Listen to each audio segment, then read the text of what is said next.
Assalamualaikum warahmatullahi wabarakatuh. Alhamdulillahi rabbil alamin. Wassalatu wassalamu ala sayyidina Muhammadin wa ala alihi wa sahbihi ajma'in. Amma ba'du. Qala Allah Ta'ala fi kitabihil karim. A'udzu billahi minasy syaithanir rajim. Bismillahirrahmanirrahim. Inna Qaruna kana min ummati Musa fabagha 'alaihim wa atainahu minal kunuzi ma fatihahu litanatul bil usbah ila akhiril ayat. Kaum muslimin dan muslimat yang dimuliakan Allah Subhanahu wa taala, para netizen semuanya mendapatkan keberkahan dari Allah Subhanahu wa taala. Alhamdulillah, tentunya kita masih berada di dalam bulan suci Ramadan, dan semoga puasa kita dapat Allah terima dan bisa menjadi pahala yang terbaik untuk bisa kita lakukan pada hari ini. Para hadirin sekalian, pemirsa jamaah yang dimuliakan Allah Subhanahu wa taala, dalam kesempatan ini kami akan membahas tentang bagaimana kisah Qarun di dalam kehidupan yang dijalani yang diberi nikmat oleh Allah Subhanahu wa taala. Dikisahkan dalam surat Al-Qasas ayat 76 bahwa sesungguhnya Qarun ini adalah salah satu umat dari Nabi Musa alaihissalam yang hidup pada zaman Nabi Musa tentunya. Awalnya Qarun ini adalah umat Nabi Musa tergolong orang yang fakir, yang miskin. Kemudian dia menghadap kepada Nabi Musa untuk minta didoakan agar menjadi orang yang berlimpah harta dan orang yang kuat dalam menjalani kehidupan. Maka didoakan oleh Nabi Musa dan doa itu dikabulkan oleh Allah Subhanahu wa taala. Maka sekejap dengan proses yang bagaimana dia menjadi orang yang berhasil, jadilah Qarun ini menjadi orang yang diberikan oleh Allah harta yang melimpah dengan emas yang berlimpah pula. Maka di dalam Al-Qasas ayat 76 dikatakan, sesungguhnya Qarun adalah umat Nabi Musa dan diberikannya harta yang melimpah untuknya. Maka dalam konteks ini Qarun sebagai umat Nabi Musa yang awalnya miskin kemudian menjadi orang yang berlimpah harta. Maka di sini ada sebuah proses kehidupan yang dijalankan yang bisa kita petik beberapa persoalan dalam kehidupan ini. Qarun pada masa kejayaannya, pada masa dia menjadi orang yang sudah melimpah dengan harta, suatu ketika didatangkan oleh kaum muslimin, oleh seorang muslim yang sebagai petugas untuk zakat. Ditanyakanlah kepada Qarun, wahai Bapak Qarun, wahai Qarun, sesungguhnya kami datang untuk menanyakan bagaimana zakat Anda terhadap harta yang Anda miliki. Dengan lantang Qarun menjawab, harta yang kumiliki ini adalah harta yang sepenuhnya aku yang berhak melakukan. Harta yang kumiliki adalah karena aku memiliki ilmu yang dapat kujalani untuk bisa mengelola harta ini. Demikian kata Allah.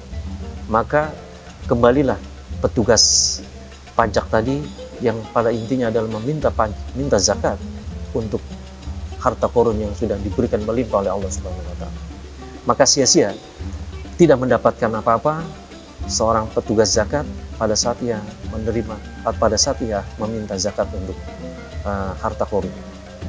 Maka setelah itu Qarun pun berkata dengan memamerkan banyak hartanya bahwa dia adalah sebagai orang yang mampu dan orang yang paling kaya untuk menjalani kehidupan ini.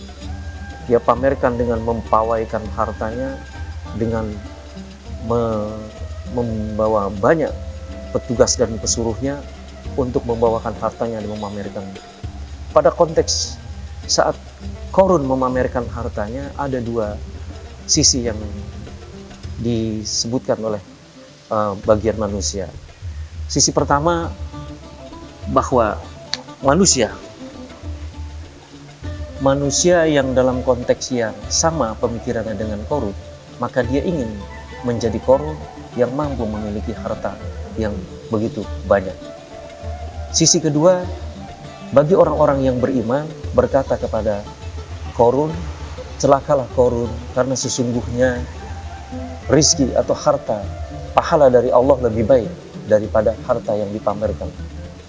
Begitu konteks yang sedang terjadi. Maka dari semua itu, dengan proses perjalanan hidup yang luar biasa dan semakin congkaknya Qarun dengan harta yang dia miliki, maka pada sebuah peristiwa Allah benamkan semua warga, semua umat Nabi Musa yang pada saat itu mengikuti Qarun, dan hancurlah semua harta kekayaan Qarun, terbenam di harta. Oleh karena itu, di dalam kisah kehidupan selanjutnya, maka istilahnya ada harta karun, karena sesungguhnya Qarun yang memang dengan berlimpah hartanya itu dibenamkan oleh Allah ke dalam tanah yang seluruh hartanya terpendam. Maka istilah di dalam kehidupan selanjutnya ada istilahnya mendapatkan harta karun.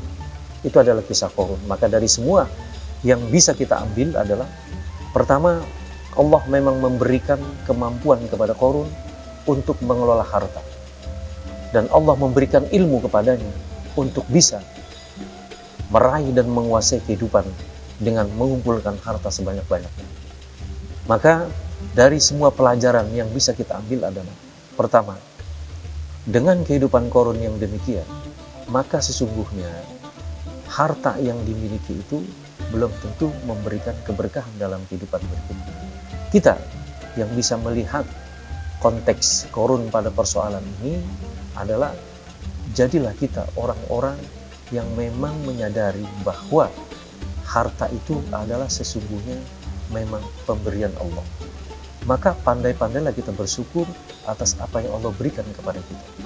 Karena ada juga yang memang Allah berikan harta yang melimpah itu dengan mudahnya, dengan hebatnya dia mampu mengumpulkan harta, tapi di satu sisi dia semakin menjadi orang yang jauh dari Allah Subhanahu wa Ta'ala.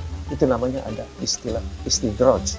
Allah ulur, Allah berikan kemudahan dia untuk mendapatkan harta yang begitu banyak, tetapi di sisi lain Allah berikan dia semakin jauh dari diri Allah. Maka itu adalah proses pengumpulan harta yang jelas dilarang oleh Allah Subhanahu wa Ta'ala dan sebuah musibah. Yang kedua, hikmah yang dapat kita ambil dari kisah Qarun ini adalah, maka jadilah kita orang yang pandai bersyukur atas nikmat Allah yang Allah berikan kepada kita. Karena sesungguhnya harta itu memang adalah pemberian Allah, maka selanjutnya tinggal mampukah kita mensyukuri. Kalau kita mensyukuri, pasti Allah akan berikan tambahan kepada kita. Dan yang terakhir, hikmah yang bisa kita ambil dari sebuah kehidupan Qarun adalah, mari kita jadikan diri kita ini orang yang sabar. Sabar yang memang Allah akan memberikan ujian kepada semua manusia, termasuk hambanya yang bertakwa. Sampai sejauh mana ketakwaan dan kesabaran yang dia miliki, yang Allah memang menghendaki pada persoalan kehidupan ini, kesabaran yang harus dia miliki dengan ia sedikitkan harta kepada hambanya yang bertakwa, kemudian dia berikan sebuah ujian yang luar biasa, tetapi jika dia sabar menghadapinya, insya Allah akan Allah berikan balasan yang terbaik untuk kita semua. Semoga bermanfaat, semoga Allah menjadikan kita orang-orang yang sabar dalam menjalani hidup ini, dan orang-orang yang sabar dalam mengelola harta yang kita miliki. Billahi taufiq wal hidayah. Wassalamualaikum warahmatullahi wabarakatuh.